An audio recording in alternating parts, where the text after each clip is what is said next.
What's going on, everybody? Welcome in to another edition of Huskers Live, and we are here to break down last week and get into what could be a good couple weeks or a bad couple weeks coming up over the after the bye week here. But we do got a good week of preparation coming up to face a pretty tough Penn State team, so we're going to dive into that. Also, maybe talk a little bit about Emmett Johnson's Heisman push. Talked about that a little bit before, but now all of a sudden seems like he might be in the conversation there. So I appreciate everybody for tuning in. And if you are new here, please drop a like, subscribe. Let us know what you think in the comments. Drop your thoughts, and then we will dive into your comments as we go through the show. Brian, how you doing today, man? I'm doing pretty good. How about you? Doing fantastic. I'm a little distracted right now because Me too. My door's open to my office, and it's driving me nuts because I don't know who opened it. the Chihuahua just settled. So the Chihuahua that postponed or that was part of postponing the post game show, she just settled down next to by my feet. my German Shepherd. So we just rescued her last Thursday. So she still figured out how to settle in. I had to drive from work. I trained my last client. Had to drive 30 minutes to pick her up from work from my wife, and then got here. I had to walk 3 of the dogs. Never walked 3 of them before. So I have a German Shepherd, half Husky, half Shepherd, and now a Chihuahua. I lost my Chihuahua back in March. And so walking 2 dogs who are used to being walked and then 1 dog who isn't was very interesting. Especially 2 bigger dogs and 1 smaller dog. Bro, that was it's an interesting dynamic. Her little legs were just pumping.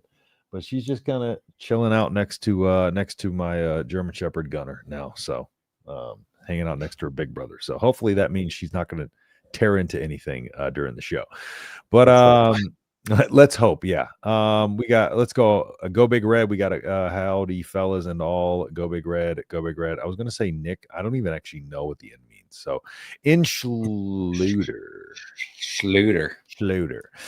All right. Well, let's go ahead and Brian, if you will, first off, let's go ahead and start about something we talked about last week and the rightful Heisman push here. It is Nick. Okay, I was right. I don't know why. I always thought like Nick whenever I saw in. So I keep saying want to say Nick, but now I know I can say it. All right. The rightful, go ahead and we'll pull that up. Rightful Heisman push of Emmett Johnson on X lately. Boy, is that a beautiful sight to see. Well, I don't think he'll win it because I think Nebraska probably needed to win 10 games and him to have the season he's having to be considered. But should he be in New York is the question, I think. Yeah, we kind of talked about, if Nebraska was undefeated right now, would he be in the Heisman conversation? 100%. We talked about that on the post game. And without a doubt, rightfully so, he's getting a push by Husker Nation. And yeah, it's one of those things that's, I saw something earlier, again, just more comparisons to Amir Abdullah, which you have mentioned a few times. And yeah, by far one of the best running backs that we've had at this university and continues to be so. And, going to be a big part of the game plan going into Penn State and Iowa, which we are going to dive into in a little bit. And Penn State, which we talked about before, they played pretty good against Indiana. And we're going to be going into, I believe, senior day with against Penn State. So that's going to be a very interesting game. So, Brian, let me ask you this. What are some of the things that, coming off of, I don't know if you had a chance to rewatch the game, but coming off of last week, what are some of the things that you think that Nebraska needs to do to really be ready for Penn State's physicality, I guess? Because Penn State, regardless of coaching situation, whatever's going on there, that we've talked about this time and time again, is a talented and a very deep team, especially on the defensive side of the ball, but in the trenches, they are, defensively, they've still been pretty good. I mean, they haven't been terrible this season, of course. Defensively, I'm going to talk about, they're a pretty good tackling team overall, but I just think they pose some potential issues for us in the trenches. So what are some of the things that you might think we have to do going into this bye week? Well, I'm glad you mentioned that. So with their defense, they actually have 1, 2, 3, 4, 5 players with 2 or more sacks. So there's actually, I mean, 2's not a ton by any means, but there is a consistent presence on that defensive line and in their second level with the ability to get to the quarterback. Dennis Sutton, their defensive end, has 3 on the year, and Durant, their defensive tackle, has 3 on the year. That defensive line is going to be a huge problem for Nebraska, in my opinion. Now, I think Nebraska definitely has taken a step forward in recent weeks. Northwestern, they gave up 1 sack. USC, they gave up 1 sack, which was the sack that got Dylan hurt, which I think, it was more Dylan's fault, just for the sake of conversation. It looked like, to me, a quick RPO throw, and he held it, and that's why it was a sack. Yeah, I agree. But so you're talking about 2 sacks in the last 3 games. TJ Lateef was not really under much pressure against UCLA other than 1 or 2 throws, and he handled it very well. Their PFF scores, if you're into those things, their pass grades were, across the entire offensive line, were the best they've been. Their run grades were the best they have been in a long time. So can Nebraska keep this positive momentum with this offensive line, which, as hard as we've been on Coach Raiola, you have to give him some credit here, in my opinion, because Turner Corcoran, injury-riddled career. Yeah. Gets thrusted in at left tackle, gets thrusted in at left guard. He gets thrusted in at right tackle, swinging back and forth between games. And you know what? He's done a pretty darn good job at right tackle since Gunnar Gattulo went down. Elijah Pritchett, a lot of issues early, penalties, discipline issues, which, we saw. I can't remember which game it was where he got ejected. What game was that? Was it Minnesota? He got ejected? Minnesota. Yeah. And so the next week he was back, and it feels like that moment for him was a light bulb has gone on. He's progressing very well as we get towards this end of the season. And I think you're starting to see this offensive line start to mesh a little bit. So that's my biggest thing for us is, can we slow down their pass rush, which isn't great, but it's okay. It's good. They excel kind of at getting to the quarterback and completing the sack. I believe they're at 2.8 sacks per game, which is pretty good. Their secondary, efficiency wise, isn't the best. I think they're 85th in pass efficiency on defense. So they have been vulnerable to big plays. So it's one of those things where I don't think that necessarily. I don't know if Nebraska is going to take a ton of risks. I really don't. I still don't think. I think we have the ability to stretch the field. I don't know if necessarily we're going to have to. With Penn State, what they did well against Indiana. Well, first off, if I'm not mistaken, Indiana got up in that game, right? I think Indiana actually had to come back. Oh, so I'm backwards. Yeah, Indiana that's what I meant. Come back at the very end. Penn State got but at halftime. What was the score at half? Oh, I don't know, honestly. Because I'm trying to recall if Penn State actually was up or behind in that game. I cannot remember off the top of my head, but I know that Indiana came back at the end of that game, because I remember Fernando Mendoza missed a wide open pass there where I thought he was kind of feeling the heat, and then all of a sudden they make this miraculous catch in the end zone. I'm pulling up the box score to win the game. Pull up the box score real quick, because if I remember the game flow correctly, pull that up for me. Just out of curiosity. Everybody's stats. I don't want everybody's stats. Yeah, and then TJ Lateef, what I think the biggest thing for him again is just going to be, but I do think this is the opportunity that they're going to have now. I think they can implement some things where we can stretch the field against them, because they have not been the best in terms of their overall pass efficiency defensively. And I think the biggest thing is just going to be a matter of Nebraska needs to really kind of come out and do a little bit better job. Last week, again, kind of got a little bit conservative. I think this week, as soon as they start setting those things up, kind of what we did with the short pass, dumping it off to the running back, dumping it off to EJ, and Isaiah and those guys. I do think this is the week where we need to kind of at least show Iowa that we do have that deep ball in the repertoire. And so I think that is something that they're going to be invested in this week, is trying to set that up, because as we know, again, TJ Lateef has the arm to be able to make these throws. So I do think there's a potential that we're going to come out and just try to air it out a little bit deeper down the field and give him an opportunity to show that. And so that way Iowa can't, the way Iowa's been playing, man, you cannot come out and be predictable against them at all. Yeah. Just to backtrack a little bit. So Indiana was up 17-7 at the half. They were up 20-10 at the end of the third. That's what I thought. Penn State took a lead with 6:27 remaining at 24-20. And then Indiana scored 36 seconds remaining. That's what I thought, because I thought at some point I saw that Indiana was up, and then next thing I know, I checked on the game, and Penn State has the lead, and Indiana has the ball, and I was just completely confused on what was going on. In a span of about one quarter in game time, Penn State went 14 points unanswered. Yeah.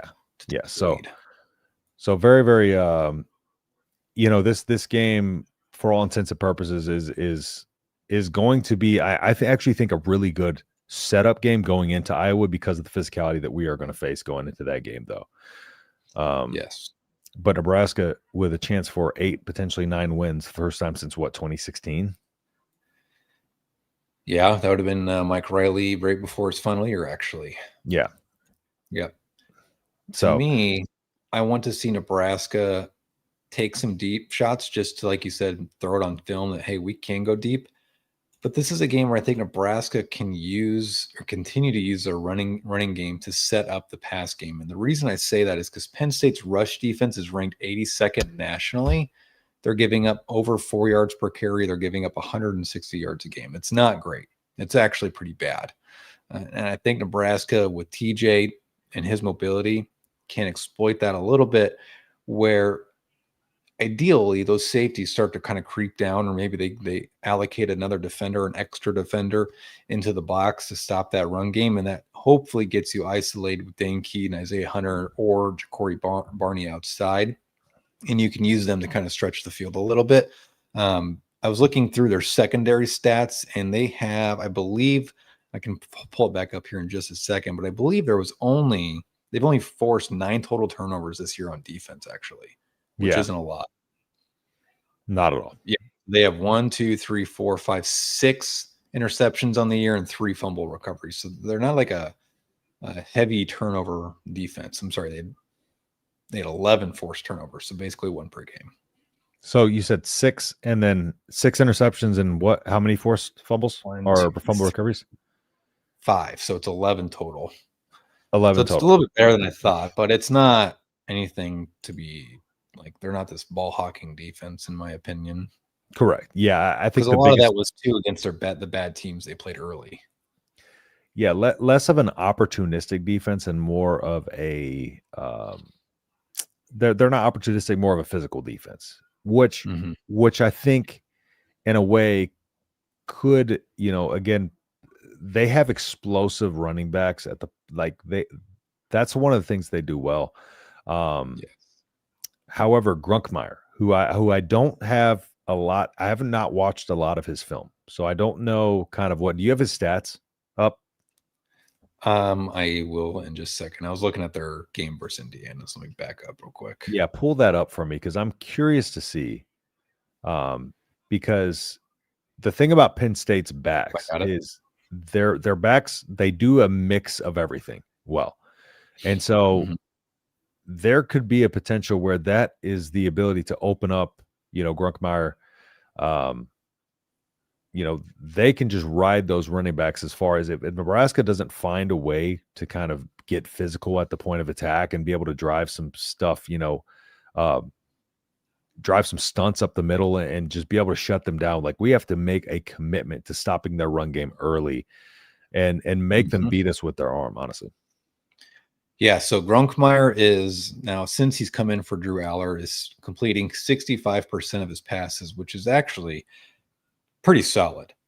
He is a true freshman too, if I'm not mistaken. And here's the thing: is he true freshman? Redshirt? I don't know. I'm not 100% sure. But 2 touchdowns to 4 interceptions. He's also been sacked 7 times for negative 53 yards. He is indeed a true freshman. True so freshman. You can put him in some tough, or I'm sorry, redshirt freshman. Oh, okay. I thought he was redshirt. Yeah. But on the year, he's not a run threat at all. I mean, based on stats. So you're getting a very stationary QB, which should help. But like you mentioned, their running backs, Katron Allen and Singleton combined, they're at about 1,100 rushing yards. They're averaging about 4.5 yards per carry. They got almost 20 touchdowns between the two on the year. Very physical ground game. The difference here is Singleton is more of a third down back per se in their offense, or at least of the two, because he actually has 19 catches, 145 yards on the year, and Allen has 46 yards receiving on the year. But they both can do both. I just think Singleton's more of a threat, obviously, with the passing game. Yeah, but they're both phenomenal. Yeah, I agree. Now also, since we're on the week that we're on, where we got a little extra time, Iowa. How are you feeling overall about that game? They're damn good, I think. Iowa scares me because of how much they've been able to improve.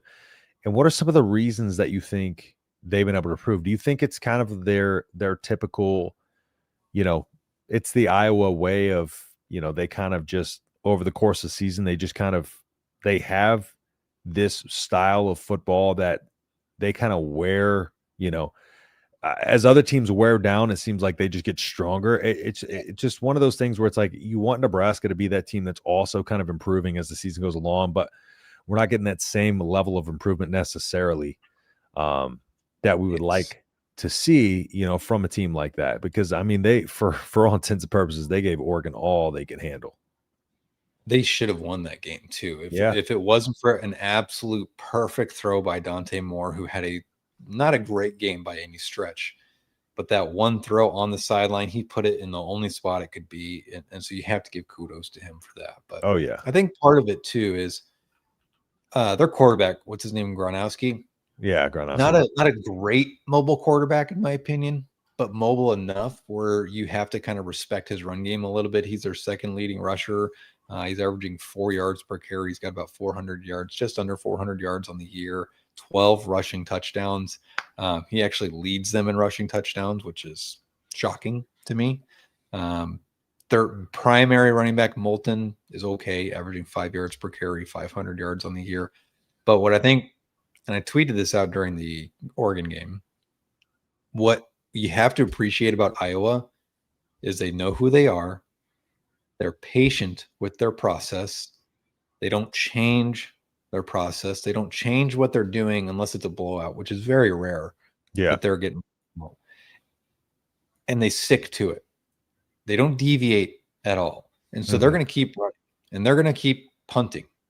And they know when that fourth quarter comes, they need a big play. Look what happened. Gronkowski or whatever the hell his name is, had a beautiful 50 or so yard pass to the tight end down the middle of the field. And then he made another big throw later in that drive. And then on the 2-point or on the 4th and goal, they spread him out and they run a QB power to the right-hand side of the field. And that was my dog whining. Okay. I was just, I was looking over at mine to make sure she was still laying there sleeping. Yep. He's trapped in here. But that's what they do. They know who they are. And to me, as much as we hate them, you have to be able to take a step back as a fan and appreciate that they accomplish so much with far less talent, far less revenue share money or NIL money, and they win 9 games every year. But they're damn good at what they do. It's what they're able to do, with their kind of style of run. They do a lot of motions as well, but like their O-line, their O-line fits or clean. They run a lot of counter. They run a lot of mid zone. Now Mark Gronowski, what he was able to do is like you talked about, like he brings an element of a QB run that they haven't had in years past. So like that right there gives them kind of a red zone thing that they didn't have before. Red zone kind of a solution, if you will. Now, one of the things that, I think what is going to be something that Nebraska needs to do against both of these teams is what we did last week, and it's winning on first down. And that's something that when watching the game back, I saw us do a lot more than we have the rest of this season. I think that could be, again, we talked about this before with what TJ Lateef brought that, Dylan Raiola didn't. And I think that ability I think one of the biggest things that allowed Nebraska to win on first down was you have so much more of that variable with his legs. And again, like with that defense backing off a little bit, like you're almost guaranteed, it felt like, 2, 3, 4 yards on first down, no matter what, whether he's taking the first or second read and tucking and running, like you're almost guaranteed to at least move the chains forward. And I think that first down success is you have to, against two physical teams coming up like a Penn State and an Iowa, like you have to have that ability to get yards on first down. We can't afford to have incompletions. We can't afford to be second and 10, third and 10, just because that allows teams to pin their ears back a little bit. And when you have a team that is, able to get to the quarterback like Penn State has this year at times, again, I think TJ Lateef is going to provide a lot of issues for them, but at the same time, what he showed on film last week, they're going to be able to kind of game plan towards. And so we're going to have to see something a little bit different this week out of everybody. But again, you got to assume that Emmett Johnson's going to have a million touches this week as well.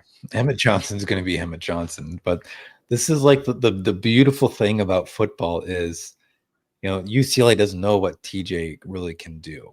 Yeah. And so they're a little bit maybe caught off guard, and they're adjusting during the game, and then you have to adjust to their adjustments. Now you've got a full game tape. Penn State's going to have a completely different game plan, and you have to then create a game plan that they're not going to be totally ready for. And then it's a constant chess match. And that's the beauty of this game. And the key here, outside of winning on first down, is what does Nebraska do differently or maybe more of against Penn State? And I think that's going to be the zone read. Personally, I think his threat on the outside, his speed, he's got quick bursts too. It's not like, think back to like a running back, maybe like Dedrick Mills or Divine Ozigbo, where it takes them kind of a minute to get up and going. TJ is boom, and he's at full speed, full stride so quickly. He's very agile. I think they're going to use his legs a little bit more against Penn State, just because you have to keep them honest. But what I also like about this is it opens up first down. If you've consistently ran the ball and got 3 or 4 yards later in the game, you're going to be able to play action off of that. And that's when you can maybe take a deep shot on first down, or maybe even just get a little quick intermediate throw. But winning on first down was the biggest difference for the UCLA game. I think our average third down was 2.3 yards to go. Yeah. Which is insane. Yeah, that's because this season we've seen us in the games that we've struggled, in the drives that we struggled, especially a lot of second and third and longs. And I think another thing too is like we kind of saw him, not only go to Emmett, we saw him go to Danke a little bit more. But I think some of these concepts again, I think are going to work a lot more. And I think that his legs are going to again back some of that physicality off a little bit, because they're going to have no choice. And then if you come out, I think that's one of the main reasons why we came out early, with a run straight away, was to really kind of back off that aggression and, allow, let them see that like, okay, we're not afraid to let this kid run.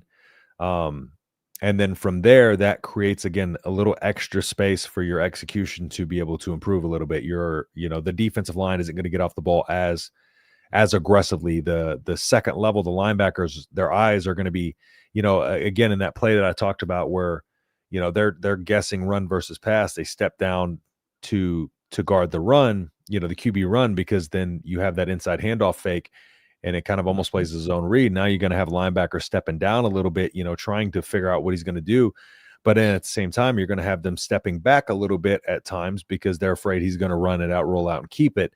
That element right there is going to be, I think, the biggest difference in this game. Now, let me ask you this. Do you think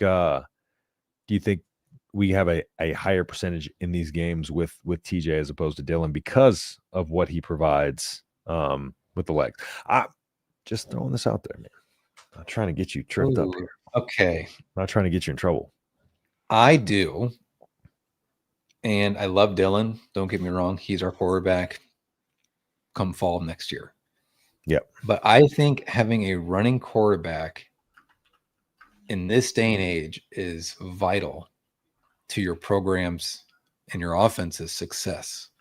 Yeah. Because to me, and it's no fault of Dylan, it's no fault of pocket passers that just aren't very athletic, but you're kind of statuesque back there. It allows defenders to pin their ears back because they know you're not mobile to roll out.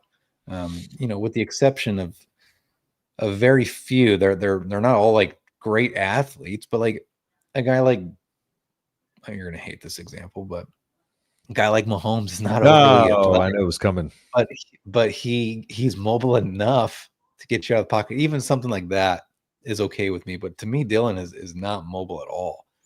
He just looks uncomfortable, unnatural running it. So when you have that guy that can just take it and run, it opens up everything. It opens up the middle of the field. You get a linebacker stepping down because he's afraid of the run, then you throw a pass over the top of him. You saw it against UCLA. That middle of the field was a lot more open because those linebackers were dropping down thinking it was his own read. He's keeping, and then they throw the RPO right behind him or right over them. Yeah. Now here, but here, all right. Jackson. Yeah, I don't know why. It's a random. And we're back. That pops up like every time my camera cuts off. Also, I don't know why my camera cuts off. Now, here's my problem. Here's the thing that worries me. Is Knowles does kind of run a multiplicity of looks and schemes defensively, Penn State defensively.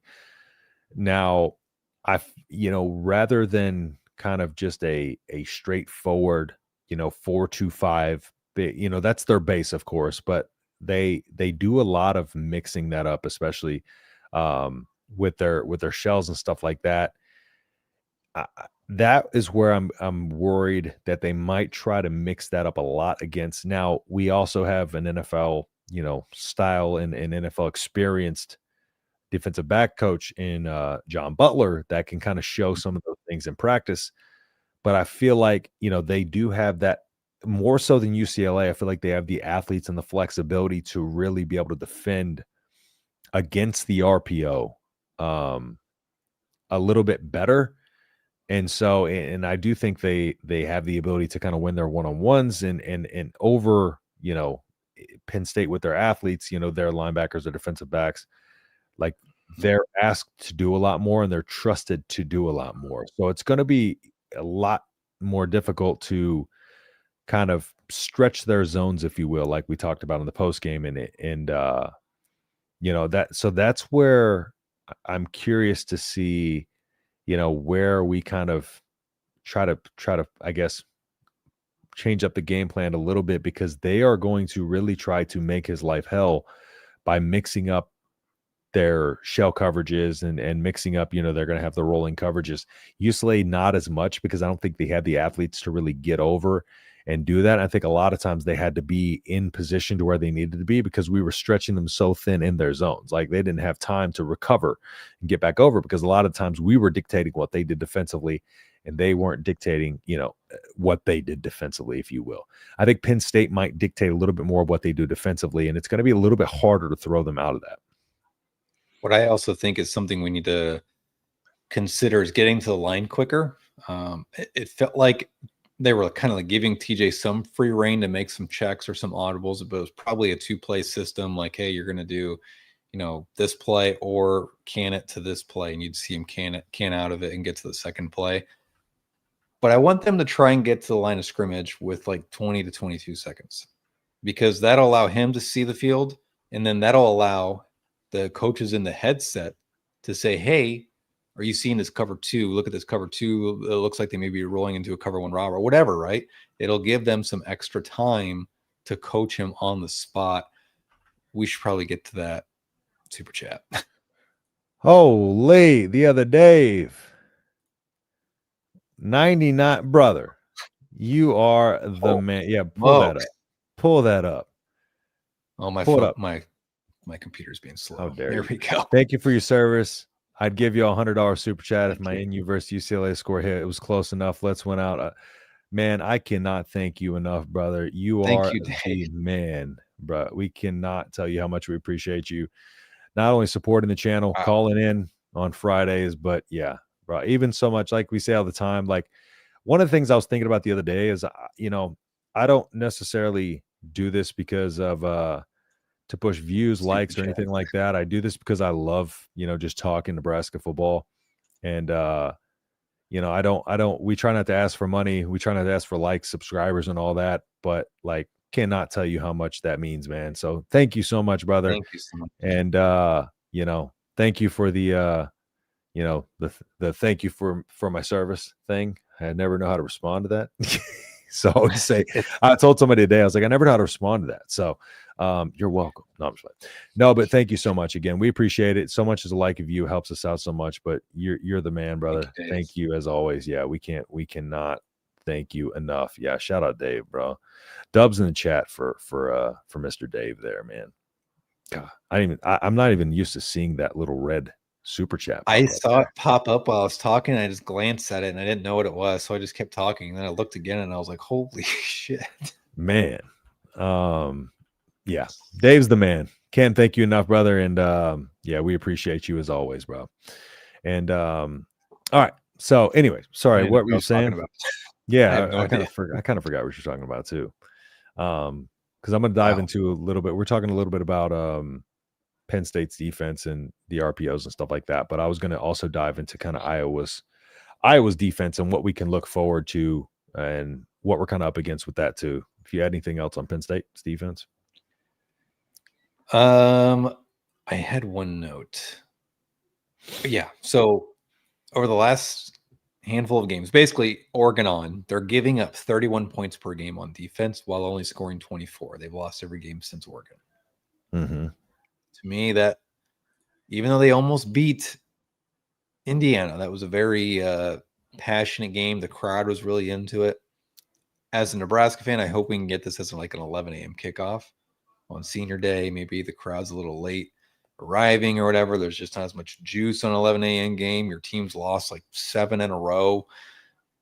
This might be a game where Nebraska can, I don't want to say take over, but they can, take the crowd out of it, what crowd they do get. But it has been like a flex game, so we're not going to really know the announcement for like 10 days. Yeah, that's the game. That's the tough part is not knowing. Yeah, because I believe it's senior day, right? Yeah, it's their senior day, so I'm guessing we'll probably maybe get a 2:30 kickoff, which wouldn't be terrible. No, not at all. Beats the hell out of a night game because that would be a tough one. You don't want a night game in Happy Valley, no matter how good or bad they are. I don't care. Nope. And then offensively, again, they just been very inconsistent offensively since Drew Aller went down. Contrary to what everybody says, Drew Aller is, he was an excellent quarterback, and he was a guy who didn't make a lot of mistakes. So you got a true freshman in there. It's a guy who you can force to make a mistake, especially with, again, hopefully John Butler comes out with some aggressive tendencies.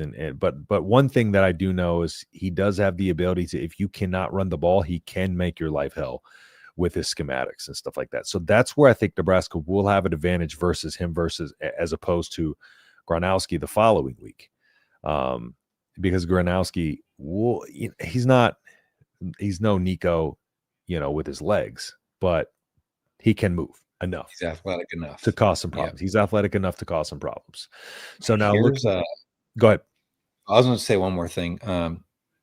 Penn State's new quarterback averages like 4 or 5 yards per attempt or per completion, which is terrible.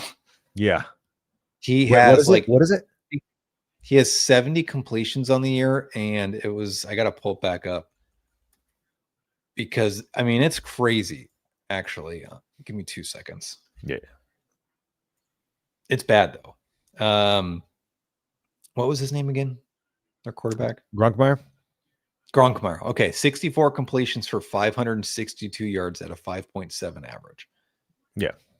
So that tells me they don't trust him to throw downfield. They're giving him probably very quick throws, easy throws to make. I want to see Nebraska come in with a big physical line. You're looking at like Gabe Moore, RVP, Elijah Judy, and Cam Lenhart or Williams Nowani as your fourth one. Just go big up front Yeah. Get Dason on the edge. Marquise Watson Trent's had his issues, but he's very good in the run game. He fits very well. So I think he might have a big game, but force them to throw it. Let Sayer and Andrew go one-on-one. Their receivers are not very good. They were bad last year and they're worse this year. Their leading receiver has 300 yards receiving. Yeah. On the year. That was one of force them to throw it. But I don't think they would. That was one of the things I didn't think Drew Aller got enough credit for last year was can you back out and come back in? I'm not going per usual. We'll dive into some of your comments in a second. We'll get back up through here. Let's see. Great day. What's up, Rashawn? Appreciate you hopping in here, sir. Let's see. Brian's back in here. We got Rashawn in here.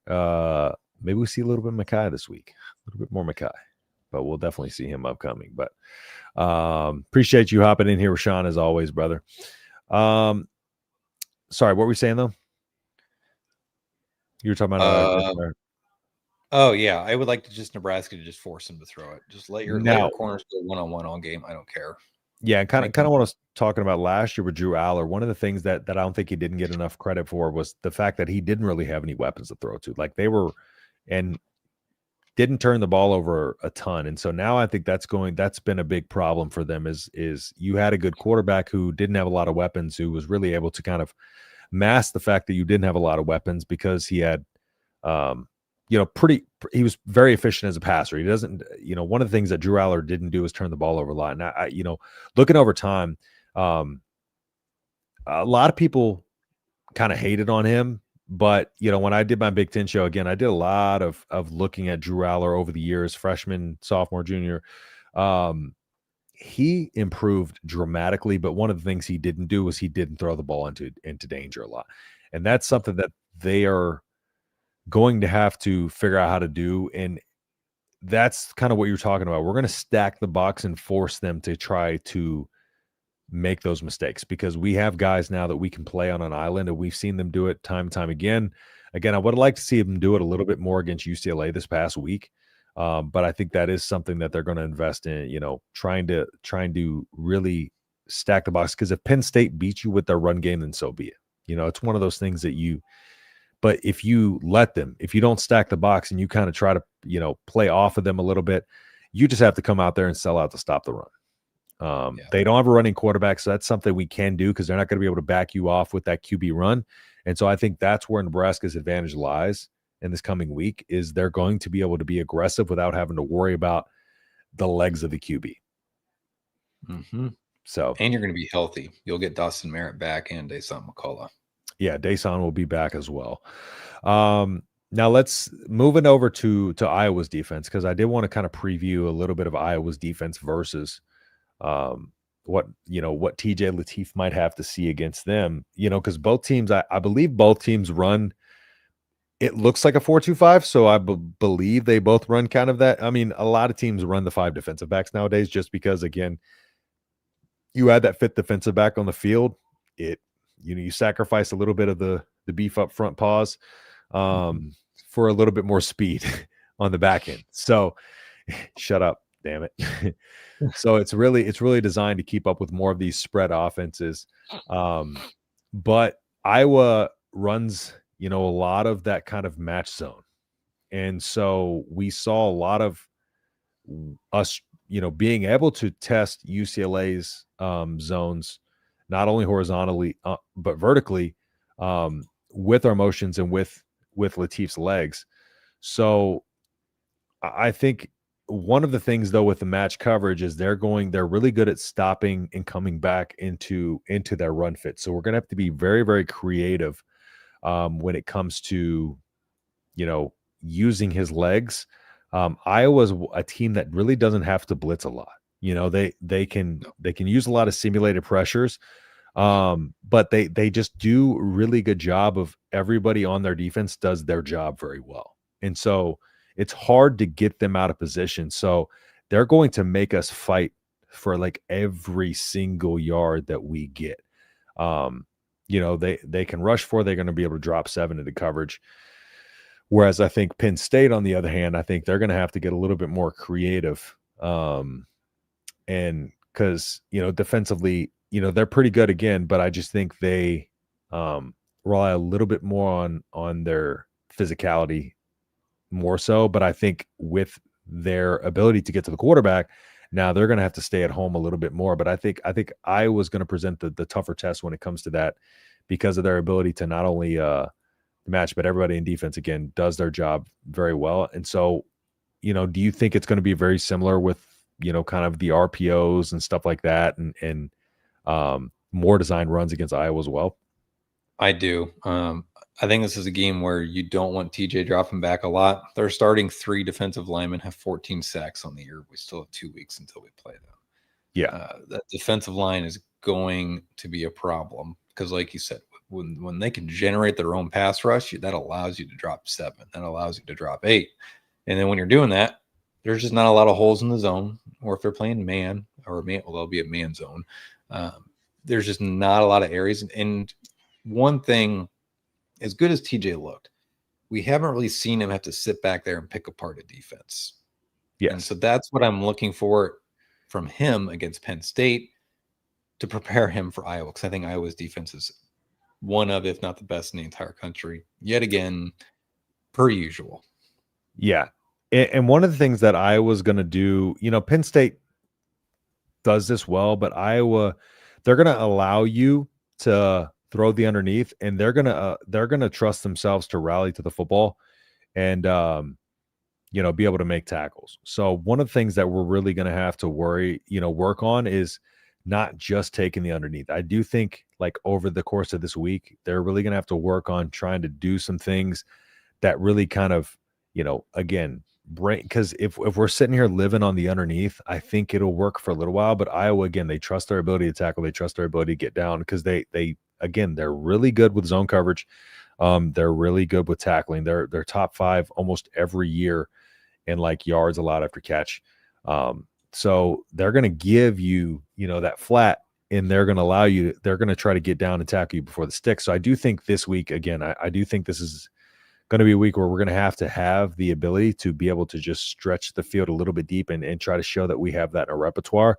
Otherwise, I think they might, kind of feast on us. Their run fits, they're very gap sound with their run fits. Their linebackers are patient. They don't overcommit very well, and neither does Penn State. So I think it's a good. I think the way all of this lined up towards the end of the season, UCLA was a good little, I think, introduction for TJ Lateef to come in against a defense that wasn't very good, against a defense that, very bad against the run. And then you're going to come out with a defense that's a little bit more physical, but not quite as, I guess, technically solid as Iowa. And then that's going to set you up, but still a very physical defense like Iowa, and a defense with a lot of depth, a lot of physicality. And then that's going to set you up for a more, I guess, solidified defense like Iowa. But Iowa in recent years has given up more explosive plays than they had in the past. However, did a pretty good job against Oregon. Now, I don't know if weather really kind of played a factor in that game, because weather was a factor in that game. Cold. But if you look over the last season, Iowa was giving up more explosive plays than they have in the past. And so they are always a team that has been been able to rally to the football. So if Nebraska can come out and maybe stretch the field against Penn State, I think that lends us well against Iowa.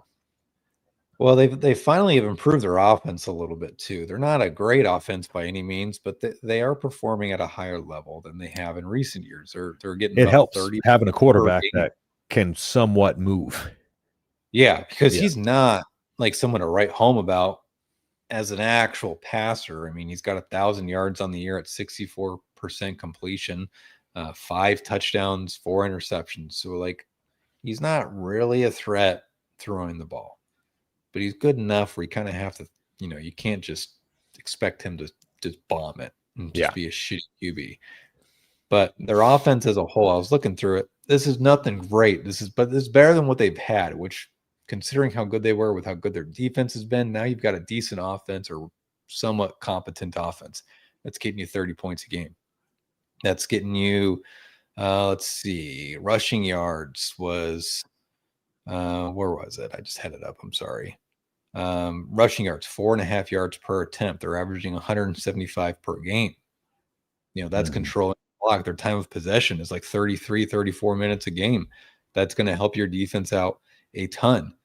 So this to me is a much, it's not a great offense, but it's much better, which is only helping them with their defense, because now they're not going 3 and out 8 times a game. They're maybe going 6 and out, or maybe they're going 9 and out, but it's helping them win that field position battle. And we know how good their special teams are. I mean, it's pretty rare, ironically, that they make a mistake, which they did against Oregon. But yeah, you have to respect Iowa. They know who they are and they stick to it, and that's what makes them so damn good. Yeah. And again, one thing that Penn State is doing a little differently that they haven't done in years past is they are hesitating a little bit more, especially against the QB run. So that is something I think will give them problems. But yeah, when we go into Iowa, this will be a good week to kind of work some new things in. Give Emmett Johnson a little bit of rest for his legs here. Because boy, does he need it. Let me dive into some of the comments here. Are y'all part of the Dino Gang? What's the Dino Gang? I don't know what that is. The Dino Nuggets? Dino? I love Dino Nuggets, if that's what you're talking about. Love Shepherds, but currently have a black lab. Only thing I don't like about Shepherds is what will be their downfall, them damn hips. I got an appointment coming up next week for my guy's hips. Yep.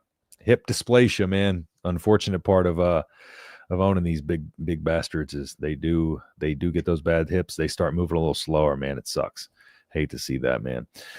Black Labs, great dogs though. Them dogs, I mean, they got the most fun-loving energy, bro. I had a couple of Black Labs growing up. I've got a Shepherd Yellow Dog mix, a Boxer Pit mix, and their daughter that is a mix of both of them. They're spayed now.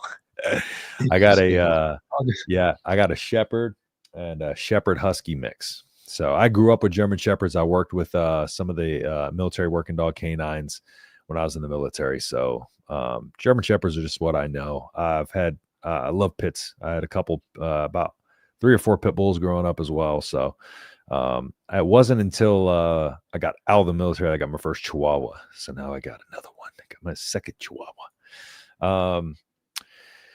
Yeah, again, I can't believe me and my wife went out for Mexican food and margaritas and ended up going to the Humane Society and getting a dog. It's a lot of margaritas. I only had 4, bro. Listen, it was, like I said, it was not enough, too many, but still not enough at the same time. Let's see. I'm on the No Stress Express this weekend with no game. Justin, Brian, you guys are great. Happy Veterans Day. Thank you, David. Happy Veterans Day to all of my fellow veterans out there.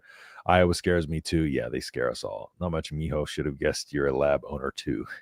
Iowa's for real dangerous. They do what they do. They are who you said they are, and we let them off the hook, so crown them. I love that. Yep. Throwback. Lab guys like lab guys before they even know they're lab guys. It's funny because my wife wasn't even like a big dog person. Like she wasn't not like she didn't like dogs. She just never was a dog owner, and now she's the one that's kind of in cahoots with me, convincing me to, I'm like, we go to the Humane Society, we can look, but we don't have to get anything. Because what we were doing was I had a dream that my dog was back. My dog that I lost in March, Lady, my little Chihuahua, she came back to life. And I had a few dreams that she came back to life. I told my wife about it. And we were looking at Chihuahuas on OfferUp and Craigslist. And they were like, for rescue. And we couldn't find a bunch, and people were just selling them for $3,000 or $4,000. So we're like, let's just stop by the Humane Society. When we went in the Humane Society, they're like, yeah, we got one. We're like, we're looking just for a small, whatever small female dogs you got. And they're like, we got one small female Chihuahua. And we're like, oh, of course, it works out perfectly. You got one. And she had parvo, and apparently her past owners or whatever, there's a criminal investigation open. It was on top of that was some kind of hoarding situation. So as soon as she got in this house, she was happy to be here. And again, just my wife's been bringing her to work until she's done with shedding the parvo, which takes like 10 to 14 days. But so it's been a little bit of a headache, but we're surviving. Put my lab got his ass kicked today. Went to the store, come home, trash all over the floor. Oh, dude, that is the story of my life with my dogs. So I leave my trash can open, it's game over. That happens. Never mind. I let the kitty sleep inside the past few nights. She crashed out, mellowed really, really good. I just noticed that pile under the chair. Go Navy. Yes, sir. Go Navy. However, we lost to Notre Dame pretty bad this week. So DJ's Dugout gave me a free lunch today. Got to shout them out. Got to eat there, folks. Great Sammys. I haven't even had a chance, dude. I got off work, went straight. No free shout-outs. 30 minutes to they don't sponsor us. Went straight to pick up this damn dog, got back just in time to be able to schedule and start this show. So multiple locations. I went to one in Plattsmouth. Huge thank you. I appreciate you, Nick. Red Wine, didn't you say they live in Benson? Where's Benson? DJ's has 5 locations in Metro, then Elkhorn and Plattsmouth, vet owned. Elkhorn's where I grew up. Justin has Jackson Johnson as a screensaver. No, what it is I'm logged in through the Voice of College Football StreamYard. So like whatever, whenever I'm logged in, like we're all logged into the same StreamYard. And so like I feel like it just randomly pops whatever screensaver was the last person that was in StreamYard at the time up. And I haven't put my own in here. So yeah, we've had a few different people pop up before. Yeah, I've Jackson's had like a USC logo. I've had the Iowa Hawkeye, the Storm guys in the past pop up there, which was unfortunate. Again, the other Dave, thank you so much, man. We cannot let this slide, brother. Thank you so much. Brian, you got to be mobile as a QB. Those days of Brady are over. Grew up in Keystone. Remember DJ Dugout in Benson. What did you say? Where's Benson? I haven't been in Omaha since I was 15, but I believe it is north. Someone's gonna have to correct me in the chat. I think it's northeast of Omaha. I might be the wrong east. Good to see you. Oh yeah, and by the way, we will give a shout out to my cousin's restaurants that are in Omaha Pitch. My cousin owns a couple restaurants out there called Pitch Pizzeria. It's not a pizza. It's like there's pizza and wine and stuff like that. So if y'all know about Pitch in Omaha, that's my cousin's restaurant. He owns it. There's actually a couple of them that he opened up out here as well. Good to see you, Rashawn. How's your lad's patience holding up? EJ's been kind of killing it. I did see Mekhi get that kickoff fumble a couple weeks ago, though. Kudos to him. He's going to get his time. Don't worry. It's only kid's a grinder. He's going to get his time. Yeah, he's got plenty. Sad to hear. Never mind. Ain't been there in 13, 14 years. Iowa and Penn State match up well with our defense. Yes. Buddy's girlfriend ordered 5 tall venti macchiato. Not what Starbucks makes. Starbucks, I eat their sandwiches. That's about it. Does Penn State throw in the towel in their season after their close loss to Indiana, opts out, transfers portal? One came up as a Nebraska fan. We did beat them there in 2011 when they were down. Was there potentially? That is my thing that we will kind of see in this upcoming week. But so far, not a ton of that yet. So I felt like we would have started to see that, a little bit kind of following that Indiana game. But, I think it's a matter of how, well that coach can rally them up and try to make them see that, like, hey, like if you want an opportunity to make more money, like here's your opportunity.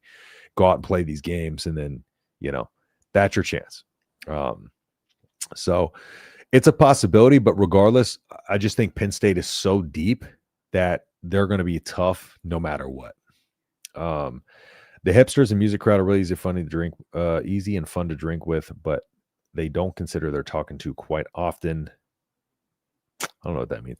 The mobile view is fun. Yeah, we have no idea what's going on with that. I kind of really don't know. I pulled it down because it was annoying. I don't know. I kind of don't know. On the left side of my screen. I didn't know why because I was seeing double. It was, yeah. So if that's making everything weird, I'm sorry because I have no idea. Like StreamYard just changes things up sometimes. And yeah, admit it, Justin. You're a cheap drunk. I am. That is true. 10-3 is really doable, and win our bowl game would be huge for the program. At up 11-3 next season. Wow, yeah. And you want to talk about some recruits coming in? Nebraska, by the way, I think I saw that we are top of the list for. Dang, what was it? Who was it? Oh my gosh. Because I plan on doing a video on it, so I wasn't going to talk about it on the stream, but I plan on doing a video. We're going to do a recruiting update video here before too long, so y'all stay tuned for that. 60 and Maple. Benson is Maple Street. Okay, got it. Love Pitch. Been to both of them. Let's go, Shane. Shane's a fan of Pitch, so we got one Pitch fan in here. You're more accurate. Never mind. Emmett has to get at least 200 yards a game. That I can agree with. Like 200 all purpose, I'm assuming. All purpose. Yeah. I mean, that's a lot though. I mean, well, 150. I would say 150. Yeah, if you can get 100 on the ground and 50 to 70 through the air, I think you're okay. Yeah. I think if he can get 150, I think we're cooking, and I think that means the offense is flowing pretty well. Think of it this way. So last week we had 54 snaps. I'm pulling up the calculator to get the exact calculation. We had 54 snaps. He had 31 touches. That means he saw the ball on 57% of all plays. Yeah. That's insane. That's actually incredible. That's sustainable over the next 2 weeks? No, I don't think so. I think Emmett will tell you. Emmett will tell you it's sustainable, but I think you have to do it. Yeah. He's paving the way for 5-star running back recruits to look at us as a serious program. More he has, more we can compete, higher they can go draft. True. Yeah. Every opportunity, like no, Mr. Nelson. Huh? Yeah, exactly. Because you want to talk about somebody who's, son who's looked at the biggest of the biggest schools, went and visited Michigan and stuff like that too. Yeah, that's one of the things they're going to look for. Are they willing to use me to my skill set? And not only that, you're going to get dual threat guys like Amir Brown, which looks a lot like Emmett Johnson. Yeah, he's one. I'm sorry. No, go ahead. I would say he's one where we're watching for a commitment soon too. Yeah, who we look at the table looks a lot like Emmett. And here's the thing: that's what the coaches are saying. And the week he visited was the USC game, the Northwestern game too. Both those weeks, he absolutely went off. Yes, and then you follow that up with UCLA, goes off again. Yep.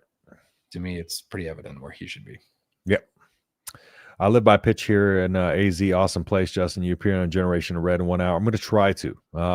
As far as right now, as long as this dog doesn't start tearing into stuff again. This is my first time being like having, not to have to pay attention to this dog for an hour, and she's sleeping. So she's doing a good job so far. But again, we're still kind of venturing into her exploring everything in the house. So yeah. I'm gonna try to pop on there for sure. But pitch. Shout out to all the pitch fans, man. USC is a heavy favorite against Iowa. Who do you guys like in that matchup? That's tough. Dare I say Iowa? I'm gonna be rooting for USC. Where's it being played at? Huh? Where's it being played at? That's a good question. Let me see.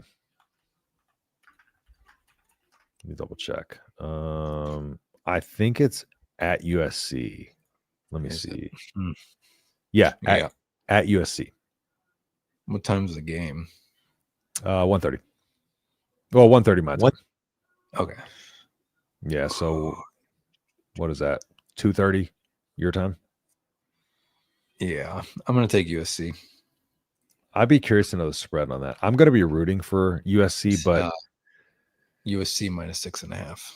Yeah, I'm going to be rooting for USC in that game. It does seem like a lot, but I think Iowa can give them fits, just with their ability to stay sound defensively. And I think Jaden Mayava has struggled with teams that are good at staying in position defensively. I was going to say discipline, but that works too. Yeah, doing their job. When you have the 1 of 11 doing their job at each position, it's hard. He relies a lot on, the misdirection. And I think Lincoln Riley's going to have to get really, really creative offensively to be able to beat them. So to me, that's a big spread. Unless Emmett gets his early, Buddha and Mosey can't get that many. Yeah. Yes. Emmett gets his early. Iowa, USC, please. Does that mean you think Iowa's going to win? You want Iowa to win? Rashawn, EJ, do we want Iowa to win? No. Yes. No. Do we though? We want it so we could play a ranked team? Potentially. And what if our first ranked win in 50 attempts was Iowa on one of their best years in the last 15 years? Yeah. Well, Rashawn, with EJ tearing it up, Mekhi have an open path to being the guy next year. I'm excited for him. He's definitely going to get his next year. That is for sure. Kid's a grinder, man. And you see every time he touches the ball, he runs hard. runs hard as all hell. It'd be hard to convince EJ to another year will put him in a better draft position. You see that little hit? Hey, she woke up. There she is. Hi, Rosie. Nebraska might be Penn State, but Iowa's going to Iowa them too. Please, guys, be honest. Oh, I'm not picking Nebraska to beat Iowa, but it would be nice. Oh, no. We're just kind of giving you what we think Nebraska needs to do well to win the game. We're giving you what we think we can do well and how Iowa's a tough matchup. Yeah, all that. We are definitely not making those predictions yet. We'll see Iowa versus Penn, Iowa versus USC, and then Nebraska versus Penn State before we get to that. At least Iowa's in Lincoln, hopefully in that game. Brian just convinced me let Iowa win. Whatever happens. Whatever happens. We'll go with that. Yeah. So, all right, guys. Well, thank you for tuning in. As always, we appreciate you. And the other Dave, man, again, we can't thank you enough. If I could thank you a million times, brother, I would. Again, I'm not. I don't do this. I don't do this for money. I don't do this for clicks, for views. Do this because we enjoy doing it. And we enjoy hanging out with y'all, man. So we appreciate everybody, and every little bit helps us out. And every like, every comment, we thank y'all, man, and we appreciate you. So y'all tune in on Friday. We'll be here for the Husker Gutter call-in show, and we'll potentially try to get a guest. I'm going to see if I can potentially I'm going to have a Penn State guy on next week, by the way, to help us, lead us into the Penn State game, give us a little bit of a synopsis on what they bring to the table. Might try to get a guest on for Friday's show as well. So y'all stay tuned for that. I'm working on that at the moment. I'm not going to say who just yet, but just in case he can't come on, but y'all be Frost. Yeah, it's definitely not Scott Frost. So y'all be ready to tune in Friday for the Husker Gutter call-in show. We will see y'all there. Brian, anything else before we head out? No, we're good. We'll see y'all Friday. All right. Thanks everybody again for tuning in. Happy Veterans Day to all of my veterans out there. And with that being said, we'll see you on the next video. Peace.